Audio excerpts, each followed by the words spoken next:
Hi, what's up, y'all? It's poppin'. It's D. About to react to this Jamari vid. This is 6ix9ine finally responded. Okay, I'm a little behind. People are responding. I see Charlie also responded to Sneeko again. I think I'm gonna skip that. I'm really over their whole beef, so I'm gonna let that go.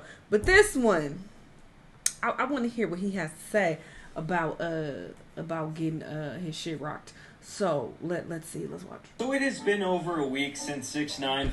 I saw a headline also that the guys who jumped him, they got arrested. Of course they got arrested. Finally got the brakes beaten off him in that LA Fitness bathroom. And since that all went down, I do have a couple of updates for you on that whole situation. First off, let's talk about before it all went down. This girl actually captured a video of 6ix9ine doing a grueling Stairmaster workout. Guys, it's 6ix9ine. What's he doing here? And that proved to me that he was wearing those Daisy Dukes. I know some people said his pants got ripped. Who the fuck wears a puff coat on the Stairmaster? During the altercation, but no, he actively went into his closet and chose those shorts. And after this video surfaced, people joked around saying that it wasn't fair because he went into this 3 versus 1 fight with negative XP. After that Stairmaster, those legs feel like noodles. Regardless, it is interesting to see the footage of not only him, but the dudes who caught him lacking as they entered the gym with trouble on their minds. You can see on the footage as the bald one calls the other two in after he confirmed 6ix9ine's presence within the LA Fitness. And this story was definitely the most 6ix9ine had been talked about for a very long time. This self-defense dude even made a troll video on how to fight back in the restroom. I know you fucking lying. You were smiling. And so I knew that this man was not going to pass up on his opportunity to get further attention from this whole situation. And that's exactly what he did, as he's now released his latest single, a Spanish record titled Bori. And in the music video, it features some footage of him in the hospital and cuts to clips of his face all swelled up after taking a beatdown. This man was even in the hospital gurney rapping in Spanish and most of the rest of the video is just footage of him passing out money to various people in what looks to be Cuba. And he actually posted the video of him getting beat up with his new song dubbed over the footage, as well as this caption talking about the situation. First time addressing the situation. For 2 years I've been walking around with no security. Not saying I promote that, but now you see I really never hid from anything. Did you pay them to be crossed my path or even came to my house, you girls know who you are. You can tell the world Danny drives his own cars and be solo. You know how many of you people seen me in real life by myself in gas stations, supermarkets, restaurants, etc.? Anyway, what happened here was nothing but cowardly. I'm not mad this happened. In the streets there's no rules, so I can't say they were wrong. Obviously it wasn't fair, but again the street has no rules. Just imagine having nothing to do with the situation and feel obligated to make it your business.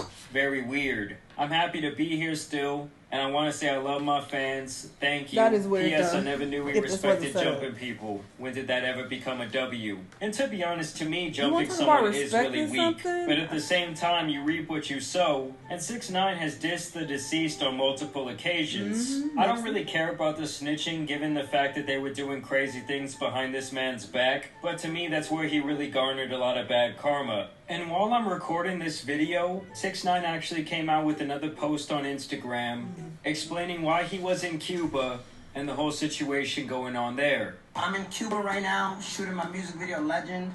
I got out the car randomly, asked a random person if I was allowed to stay in their house for 2 days, eat what they eat, live how they live, work on their land.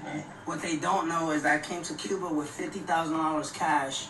I'm just going to give all this money away to these hard-working people that live in this village, live in this community. So it's obvious to me at this point that 6ix9ine knows that if he wants any chance at his career prospering, he's going to have to continue to tap into that Latin American market, because over there they don't really care about all the political aspects of his career, and they seem to embrace him much more than they do here in America. It is true though that 2 years of walking around as a free man without getting touched after the way people acted like they were going to end him is pretty impressive. Saturday up in Miami Marine Stadium, 15,000 people, ain't no more excuses. You looking for me?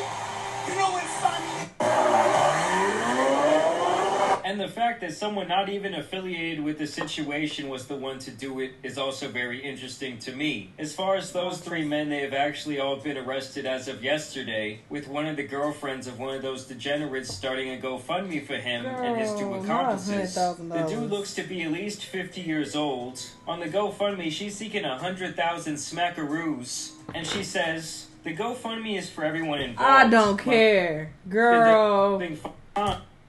This might be one of the most gaslighting posts I've ever seen. First off, this clown has kids of his own, and he's out here worried about someone else's beef to the point that it landed him in jail. I also love how she says to please refrain from being negative about someone who committed a crime. It's just hilarious the hoops some people jump through to try and paint themselves as the victim. And at the end of the day, we all knew that these guys were eventually going to get arrested. I mean, they were pretty much caught in 480p, and they were beating up a federal informant. You think that's not going to land you in jail? But as for right now, guys, that's pretty much all the updates I have for you with the... I mean, I guess he's trying to, clean up his image, turn his life around, give to the needy, walk with Christ, or whatever he's trying to do, because the trolling wasn't working anymore. People were over it. People were forgetting about him.